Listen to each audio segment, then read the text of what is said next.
අපි බලාපොරොත්තු වුණාටත් වැඩිය බයෝගෑස් සම්බන්ධයෙන් බොහෝ දෙනාගේ අවධානය යොමු වෙලා තිබ්බා. ඉතින් ඒ වගේම ඔවුන්ගේ ඒ පිළිබඳ දක්වන උනන්දුව නිසා අපිට කොච්චර වැඩ රාජකාරී තිබුණත් මේ සම්බන්ධයෙන් ඉක්මනින්ම වීඩියෝ එකක් කිරීමේ අවශ්‍යතාවය මට ඇති වුණා. ඇත්තට මම හිතුවටත් වැඩිය පරිසර හිතකාමී විදියට හිතන යම් දෙයක් පිළිබඳව අවබෝධයෙන් යම් දෙයක් පිළිබඳව හොඳ මනසකින් යුතුව බලන මිනිසුන් ලංකාවේ සිටීම ගැන මට හරිම සතුටුයි. ඉතින් අපිට මැසේජ් වලින් අපිව දිරිමත් කරන්න ඒ වගේම අපෙන් ප්‍රශ්න අහන්න මැසේජ් කරපු සියලු දෙනාටම මම ස්තුතිවන්ත වෙනවා. අද දවසේ අපි බලමු කොහොමද මේ ගෑස් ෆිල්ටර් එක හදන්නේ කියලා ඉස්සෙල්ලාම. මොකද ගොඩක් ගෑස් භාවිතා කරන අයටත් තියෙන මේ දුර්ගන්ධය අඩු කර ගැනීමට අපි කොහොමද මේකට ෆිල්ටර් එකක් අපේ සිස්ටම් එකට හයි කරන්නේ කියලා. දැනට අපේ සිස්ටම් එකට හයි කරලා තියෙන ගෑස් ෆිල්ටර් එක ඇත්තටම මේ බටේ දිගේ ගිහිල්ලා පොළව ඇතුලෙන් ඇවිල්ලා මේ ආකාරයට බිත්තියට තමයි මම හයි කරලා තියෙන්නේ. අපේ ගෙදරට අපි ගන්න අවුට්ලට් අපි ගෙදරට ගෑස් එක ගන්න තැනටම තමයි මගේ ෆිල්ටර් එක මම හයි කරලා තියෙන්නේ. එතනට මම පොඩි ගෑස් වෑල් එකක් හයි කරලා තියෙනවා.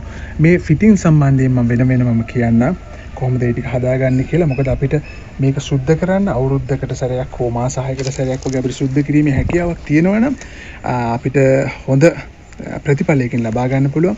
අපි මේක හදාගන්න අවශ්‍ය කරන දේවල් ටික බලමු. මේක මම දැන් අපේ තියෙන ෆිල්ටර් එක ගලවලත් මම ඔයාලට පෙන්නන්නම් ඒක ගලවන්න පුළුවන් කොහොමද කියලා. ගෑස් ලබා ගැනීමට සවි කරලා තියෙන බටය ගලවන්න අපි බට ක්ලිප්ස් ටික ගලවලා ඒ බටේ ගලව ගත්තට පස්සේ අපිට මේ ආකාරයට කරකවලා මේ ෆිල්ටර් එක ගලව ගන්න පුළුවන්. ඇතුලේ තියෙන ෆිල්ටර් එක සුද්ධ කරගන්න. ඉතින් මෙන්න මෙහෙම කරකවලා ගත්තට පස්සේ මම ඔයාලට පෙන්නන මේකේ ඇතුලේ තියෙන්නේ අපි කෑම උයලා භාජන හොදන්න භාවිතා කරන අයන් වූල් එක. ඊට වැඩිය හොඳ වූල් එකක් තියෙනවා මම ෆිල්ටර් එක හදා ගන්නකොට කියන්න. මේක ගලවනකොට ඔයාලට ලොකු දුර්ගන්ධයක් එනවා. ඇත්තටම ග්ලව්ස් සහ මාස්ක් එකක් භාවිතා කරනවා නම් වඩා හොඳයි. මොකද හයිඩ්‍රජන් සල්ෆයිඩ් වගේ වායු වලින් ආපු දේවල් එකතු වෙලා තියෙනවා මෙතන. ඉතින් හොඳට මුවාවරණයක් දමාගෙන මේක සුද්ධ කරන්න ඕනේ. හරි. ඔයාලට පෙන්වන්න ඕන නිසා මම මගේ ෆිල්ටර් එක ගලවගෙන අරගෙන ආවා. මොකද මේ තියෙන පාර්ට්ස් ටික වෙනම කියන්න ඕන නිසා මේ තියෙන ෂොකට්ස් ಜಾති ටික අපි වෙනමම බලමු. මේ තියෙන්නේ ඇත්තටම එකහමාරේ බටයක්. එකහමාරේ බටේට මේ ෂොකට් එක ඇත්තටම එකහමාරේ සිට භාගෙට රෙඩියුස් කරන ඔයාලා රෙඩියුස් ෂොකට් එකක් කියලා ඉල්ලන්න පුළුවන්. මම දැන් මේක හදලා තියෙන්නේ මේ එකහමාරේ බටේ සයිස් එකේ ෆිල්ටර් එකක්. ඔයාලට පුළුවන් ඔයාලා කැමති ආකාරයට භාගෙ බටයක් හෝ භාගෙ බටේට වැඩිය ලොකු වුණා නම් ගොඩක් හොඳයි. ඒ නිසා මොකද ඒතර ගොඩක් අයන් වූල්ස් වැඩිපුර දාගැනීමේදී අපිට පිට වෙන දුර්ගන්ධය ගොඩක් අඩු කරගන්න පුළුවන්. ඉතින් ඒ නිසා මම එකමාරේ බටයක් පාවිච්චි කරා. ඔයාලට පුළුවන් ඊට වැඩිය මහත බටයකට යන්නත් එහෙම නැත්නම් තව කුඩා කරගන්නත් පුළුවන්. දැනට මම හදලා තියෙන එකේ සයිසස් ටිකයි ෂොකට්ස් ටිකයි කියන්න. මේකේ සමහර අපිට ෂොකට්ස් වල නම් මොකද ඉන්ටර්නැෂනල් තියෙන නම් ටික නෙමෙයි අපේ ලංකාවේ හાર્ඩ්වෙයාර් වල කියන්නේ. ඒක නිසා මම ෂොකට් එකේ විදිහ කියන්නම්. මේකට නම් හැබැයි රිඩියුස් ෂොකට් එක කියලාමයි ලංකාවේ කියන්නේ. එතකොට මේ ෂොකට් එක මේ පැත්තේ ට්‍රේඩ්ස් තියෙනවා. මේ පැත්තේ නෝමල් පෝෂොප් මේ නෝමල් ෂොකට් එකක් බටේ ඇතුළට බස්සන්න පුළුවන්. මේකෙත් ඒ වගේම බටේ ඇතුළට බස්සන්න පුළුවන් ෂොකට් එකක්. මම දන්නවා හැබැයි මේකට අපේ මේ වැඩේට උනන්දුවෙන් ඉන්න හැමෝම මේ බටයක් අලව ගන්න එක බටයක් හයි කරගන්න හැටි හැමෝම දන්නවා. මොකද ඒ වගේ අය තමයි මේ වගේ දෙයකට උනන්දුවක් දක්වන්නේ අතිශයින්ම මං හිතන විදිහට. ඒ නමුත් මම කාට හරි මිස් වෙයි කියලා බයට මම ඔක්කොම විස්තර කියාගෙන යනවා. මේ ෂොකට් එකේදී මේක මේල් ෂොකට් එක ට්‍රෙඩ්ස් තියෙන මේකේ එළියට තමයි ට්‍රෙඩ්ස් තියෙන්නේ. මේ පැත්තට ට්‍රෙඩ්ස් හයි වෙන විදිහ මේක හයි කරන්න පුළුවන් වෙන විදිහට. එතකොට මේ පැත්තට ආය ආපහු මම එකමාරේ බට පොඩි කෑල්ලක් මෙච්චර වගේ කෑල්ලක් දාලා ආයෙත් රෙඩියුස් එකක් හරහා භාගෙට රෙඩියුස් කරලා මේ පැත්තට අවුට් කරලා තියෙනවා. ඇත්තට මේකෙන් තමයි ඉන් වෙන්නේ. මෙතනින් ඇතුළට එන ගෑස් එක මේකේ හරහා ඇවිල්ලා අපි මේක මෙහෙම හයි කරගත්තාම මෙතනින් එහෙම එළියට යනවා. දැනට මේකේ දැන් මොකුත් නැහැ. අපි දැන් ඊළඟට මේක ඇතුළට මොනවද දාන්න යන්නේ කියලා බලාගමු. දැන් අපිට දැන් මේක මේ ආකාරයට කෙලින් අතට සිටිනසේ හයි කරන්නත් පුළුවන්. මෙහෙම ඇන්ගල් එකට හයි කරන්නත් පුළුවන්. ඒක ඔබේ කැමැත්ත සහ ඔබේ ඉඩ තියෙන ප්‍රමාණයත් අනුව තමයි ඒක කරගන්න ඕනේ. මොකෙන් අපි හැදුවත් අපි මේකට භාවිතා කරනවා මේ වගේ ස්පොන්ජ් එකක්. මේ ස්පොන්ජ් එක ඇත්තටම මේ තියෙන වට ප්‍රමාණයේ සයිස් එකට අපි කපා ගන්න ඕනේ. අපි ඉස්සෙල්ලාම එහෙම කරලා ඉමු එහෙනම්. මම ඇත්තටම මේ වට ප්‍රමාණයට කපා ගන්නේ නැහැ. මේ ෆීමේල් ෂොකට් එකේ තියෙන විදිහේ ප්‍රමාණයට තමයි මම කපා ගන්න යන්නේ. මේක ඉතුරු කරගන්න පුළුවන් මට කෑල්ලක්. ඒක නිසා මම මේක එජ් එකකින්ම රවුමක් හැද ගන්නවා.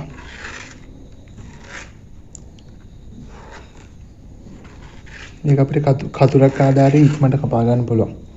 දැන් මම මේ ඇඳගත්ත ප්‍රමාණයට වැඩිය තව චුට්ටක් වැඩිපුර තියලා මේක කපා ගන්න හදන්නේ.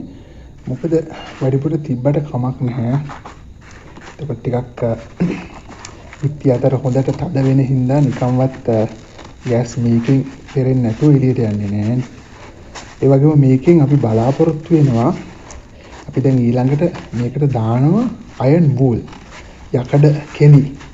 ඉතින් මේ යකඩ කෙලි දාපුවාම මේ යකඩ කෙලි මල කණ එක තමයි අපි මේ ෆිල්ටර් එකේ වැඩේ වෙන්නේ. ඒ කියන්නේ ෆිල්ටර් එකේ හරියට වැඩ කරනවා නම් මේ යකඩ කම්බි ටික මල කන්න ඕනේ.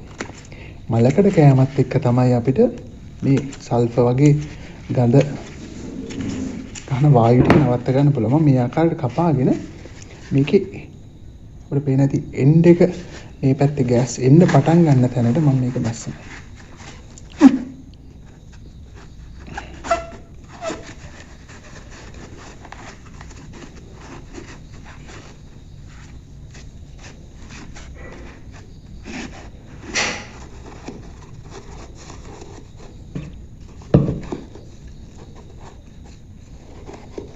මේක ගොඩාක් අපි දාන්නේ ඇත්තටම මේ මොයිස්චර් දැන් තෙත සහිත දේවල් ආපුවාම ඒවා මේකේ රැඳෙන්නත් අර මලකඩ වගේ කුඩු වගේ ඩස්ට් එක වගේ ඇති වෙන ඒවා කෙරසින් දැන් මලකඩ කන මේ වගේ මේ ෆොයිල් මලකඩ කන ඒවා මේකේ ඇස්සෙන් බටේ දිගේ බටේ රැඳෙන්නේ නැති වෙන්න තමයි බොහෝ දුරට අපි මේක දාන්නේ.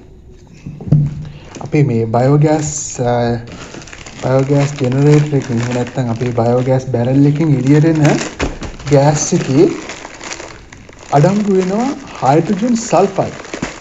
විද්‍යාඥයන් හොයාගෙන තියෙන ආකාරයට මේ හයිඩ්‍රජන් සල්ෆයිඩ් තමයි අපිට මේ දුර්ගන්ධය ගෙන එන්නේ. ඇත්තට මේක විස සහිත වායුවක්. හැබැයි ඒක දහනය වෙනවා මීතේන් වායුවත් එක්කම මේ හයිඩ්‍රජන් සල්ෆයිඩ් වගේ වායු ජෙනරේට් වෙනවා. ඒක නිර්මාණය වෙනවා. හැබැයි මේවා දහනය වෙන නිසා ගැටලුවක් නැහැ. නමුත් යම් හේකින් අර්ධ දහනයක් වුණොත් තමයි ඒක විස සහිත වෙන හේතුව වෙන්නේ. හැබැයි අපිට මේක ෆිල්ටර් කරගන්න පුළුවන්. මොනවද අපි මේකට දැන් හැබැයි මම අද දවසේ භාවිතා කරන්නේ මේ අයන් වූල් විදිහට. ඔයාලා දන්නවා මේ කෑම භාජන හොදන්න තියෙන මේ අයන් වූල් එකක්. මේක ඇත්තටම ගහලා නම් තියෙන ස්ටේන්ලස් ස්ටීල් කියලා. ස්ටේන්ලස් ස්ටීල් කිව්වට අපි දැකලා දිනවා මේ මලකට කාලා තියෙනවා. මේකේ අපිට වැලි කඩදාසියකින් පොඩ්ඩක් එහෙම මැදලා ගත්තොත් එහෙම වඩා හොඳයි. අපි එහෙම කරලා ගමු මේක. මේකෙදි අපි බලාපොරොත්තු වෙන්නේ යකඩ එහෙම නැත්නම් අයන් එකතු වුණාම මේ හයිඩ්‍රජන් සල්ෆයිඩ් එක H2S එක අයන් ඔක්සයිඩ් හැදෙනවා. එතකොට මේ මගේ බලාපොරොත්තුව එහෙම නැත්නම් අපි මේකෙන් කරන්න යන්නේ අපි මේ අයන් වූල් මේකේ පුරවපුවාම මේ එන ගෑස් එක මේකේ හරහා යන්න ඕනේ. මේකේ මේ තියෙන අයන් වූල් හරහා තමයි යන්න ඕනේ. එතකොට මේ අයන් මලකට කනවා. මම එකයි ඉස්සලා කිව්වේ මේවා මල කෑමක් සිදු වෙනවා. හැබැයි මේ මල කෑම සිදු වෙන්නේ මේ හයිඩ්‍රජන් සල්ෆයිඩ් මේකේ නතර කරගන්නවා. මේක මල කෑවට ඇත්තරම අපි දැක්ක අපේ පරණ ගෑස් දැන් ෆිල්ටර් එක ගලවනකොට ඒක බ්‍රවුන් කලර් නිකන් ඩස්ට් එකක් වගේ තියෙනවා. ඒක හරිම ගඳයි. අපි එළියට ගලවලා ගන්නකොට මුව ආවරණයක් දාගෙන තමයි අපි මේක පිරිසුදු කරන කාර්යය කරන්න ඕනේ. හැබැයි ඇත්තටම ඔබට මාස 6ක් අවුරුද්දක් වගේ කාලයකදී කරගත්තාම හොඳටම ඇති. නිතර මේක පිරිසුදු කරන්න අවශ්‍ය වෙන්නේ නැහැ. හැබැයි මට විශේෂයෙන් කියන්න ඕනේ මේ මම දැන් අරන් තියෙන වූල් වලට වැඩිය ඔබට පුළුවන් නම් ලේත් මැෂින් එහෙම නැත්නම් ඔය ඔබ දැකලා තියෙනවා මේ එන්ජින් වල එහෙම නැත්නම් ඇනවල ට්‍රේඩ්ස් කපන ඒ වගේ ආයතන එහෙම නැත්නම් වැඩ පොළවල් වලින් අපිට ගන්න පුළුවන් එයාලගේ මීටත් වැඩිය තුනී විදියට කැපිච්ච යකඩ පුළුන් කිව්වොත් එහෙම නැත්නම් අයන් වූල් මේ වගේ කැපිච්ච පොඩි හීනි පතුරු හීනි කෙඳි ඒ වගේ කෙඳි ඔබට ලබා ගන්න පුළුවන් නම් මීටත් වැඩිය මේක තව වඩාත් සාර්ථක වෙනවා. මොකද හොඳට තද වෙලා මේක හරහා වාතය ගමන් වෙනකොට වැඩිපුර මේ හයිඩ්‍රජන් සල්ෆයිඩ් වගේ දේවල් ෆිල්ටර් වෙනවා. හයිඩ්‍රජන් සල්ෆයිඩ් තමයි ඇත්තටම මගේ ටාගට් එක මේකෙන් ෆිල්ටර් කරන්න. මේකෙදි ෆිල්ටර් වෙනවා ඒ විදිහටම. ඊට පස්සේ අපිට තවත් පිරිසිදු වාතය ගන්න පුළුවන්. මීට අමතරව මම කියන්න යනවා අපිට බබල එකක් එහෙම නැත්නම් වතුර හරහත් අපේ ගෑස් එක යනවා අපේ කලෙක්ටර් එකේදී අපේ ගෑස් කලෙක්ටර් එකේදී එතනදී තවත් වායු ඒ කියන්නේ දුර්ගන්ධ එන වායු අපිට තවත් ෆිල්ටර් කරගැනීමේ හැකියාවක් තියෙනවා. දැන් අපි මේක හදාගමු. මම මේක වැලිකඩ දාසියකින් ඉස්සලා මැදලා ඉන්නවා. මේ වගේ වැලිකඩ දාසියක් අරගෙන මේක පුළුවන් ආකාරයට මෙහෙම මැද ගන්නවා. මම මෙතන මදින්න ගියොත් එහෙම මට මගේ නෝනගෙනුත් එක බැනුම් අහන්න වෙනවා. ඔයාලට මේක පෙන්වන්න ඕනේ හින්දා මම ගේ ඇතුලේ කරේ අපි මේක පොඩ්ඩක් එළියට අරන් ගිහිල්ලා මේක හොඳට බ්‍රෂ් කරලා ගොඩක් අවශ්‍ය නැහැ මේක මේ නිකල් කෝට් එක පොඩ්ඩක් යන විදිහට බ්‍රෂ් කරලා ගියමු. හරි. දැන් මම මැදගත්ත ඒවත් එක්කම මගේ පරණ තිබ්බ ඒවා ටිකක් මම ගෙනාවා. ඔයාලට පේනවා ඇති මේවා හරිම තාමත් මම දැන් මේක හොදලා ගෙනාවේ. අපි කරන්න ඕනේ මේවා හොදලා ආය ආපහු පාවිච්චියට ගන්න පුළුවන්. මේක තාමත් පොඩි දුර්ගන්ධයක් මේකෙන් එනවා. දැන් ඉතින් මම මේක ඇතුළට දාන්න හදන්නේ මේ තියෙන ස්පොන්ජ් එක තියෙන කොටස වෙනම එහෙම තියෙනවා. මේ තියෙන කෙලින්ම ගෑස් එළියට යන කොටස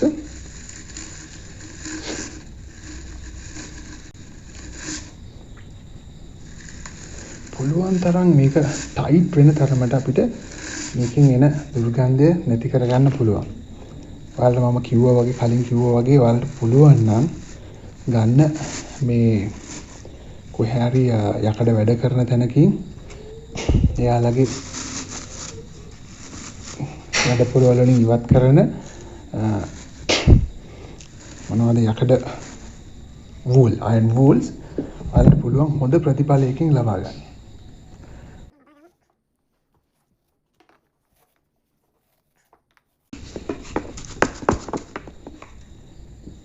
ඉතින් මොකද අපිට මේ කෑල්ල ගලවලා ගන්න පුළුවන්. දැන් මේ කෑල්ල තමයි බඩේට සෙට් වෙන්නේ. එතකොට මේ කෑල්ල තමයි අපි මෙහෙම කරකලා ගලියට ගන්න. ගත්තාම මේක චුට්ටක් එළියට ගන්න අපිට මහන්සි වෙන්න වෙනවා. හැබැයි සුද්ධ කරලා ආපහු අපිට දාලා වහන්න පුළුවන්. අයින් වල මම හොදටම ඔබලා තියෙන ඇතුළට. හරි. මේ ටෙක්ස්ට් ටික බේරෙන විදිහට වහන්න පුළුවන් වෙන බෙදලා තියෙන්නේ. අපි මේ පැත්තට දාන්න යන්නේ නැහැ. ඔයාලට ඕනේ නම් පුළුවන් මේ පැත්තට ටිකක් දාගන්න. මට ගොඩක් මේකේ අයන් තමයි පිරෙන්නේ මේ යකඩ පොල් තමයි පිරෙන්න ඕනේ. ඊට පස්සේ ඔයාලා දන්නවා ට්‍රෙඩ් සීල් කියන එක අපි බට ලයින් දානකොට අපි පාවිච්චි කරනවා මේ ට්‍රෙඩ්ස් ඩැමේජ් වෙන්නේ නැති වෙන නිසා හොඳට සීල් වෙන්න ට්‍රෙඩ් සීල්. ඉතින් මේ ට්‍රෙඩ් සීල් ආපහු ඔතා ගන්න ඕනේ හොඳට. ඔතා ගත්තට පස්සේ මේ ආකාරයට ආපහු හයි කරනවා. සාමාන්‍යයෙන් ගලවපු හැම පාරකම වගේ අලුතෙන් ට්‍රෙඩ් සීල් ඔතා ගන්න ඕනේ.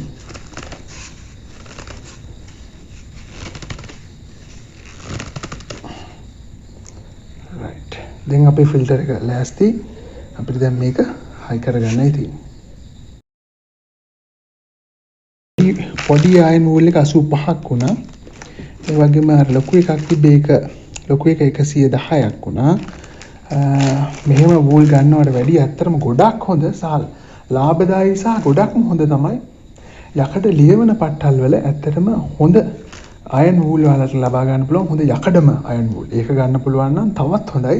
එහෙම හොයාගන්න නැති වුණොත් මේක වගේ මොන හරි සුපර් මාකට් එකකින් ගන්න මේ මොනවාද භාජන හොදන්න තියෙන අයන් වූල් එක. අපි මේ බට අලවා ගැනීමේදී වඩා සැලකිලිමත් වෙමු. ෆිල්ටර් එකේ වගේම මේ ගෑස් චේම්බර් එකේ අනිකුත් බට අලවා ගැනීමේදී ඒවා වල කොටස් හොඳින් පිරිසිදු කරගන්නත් හොඳින් ගම් යොදා මේවා එකිනෙක හේතු වෙන එහෙම නැත්නම් එකිනෙක ගැටෙන තැන් ටික හොඳට අපි ගම් යොදා ඇලවිය යුතුයි. උඩ මම පෙන්නන්නම් මේ ජොයින් සොකට් එකේ පේනවා ඇතුළත දාරයක් තියෙනවා සොකට් එක ඇතුළේ. ඒ වගේම බටේත් හරියටම ඒ ආකාරයටම කෑලිස් එහෙම මේ වෙන්නේ නැති වෙන්න රවුමට කපා ගත්තොත් මේ දෙක එකට හොඳට ෂීට් වෙනවා. මේ ගම්මේ කීදීමෙන් ඇත්තටම වෙන්නේ මේ ප්ලාස්ටික් ඇලවෙනවට අමතරව ඒවල තියෙන රසායනික මේ ගම්වල තියෙන රසායනික සංයුතිය නිසා මේ ප්ලාස්ටික් එක උණු වෙලා මේ දෙන්න එක්කෙනෙක් බවට පත් වෙන එක. ඉතින් අපි හොඳට අලෙවීම කරගත්තොත් මොකද වතුර වගේ අපිට ගෑස් ලීක් එකක් බලන්න බැරි නිසා වාතය අපිට නොපෙනෙන නිසා අපිට මේක හොඳට අලව ගත්තොත් ඒක සාර්ථක වෙනවා. නමුත් යම් මේකින් ඔබට මේවා ලීක් වෙනවා කියලා හිතෙනවා නම් සබම් පෙන වගේ වක් කරලා බලන්න පුළුවන් බබල්ස් මේ බුබුලු වෙනවද කියලා. එහෙම වුණොත් අපිට ලීක් එකක් තියෙනවද කියලා හොයාගන්නත් පුළුවන්.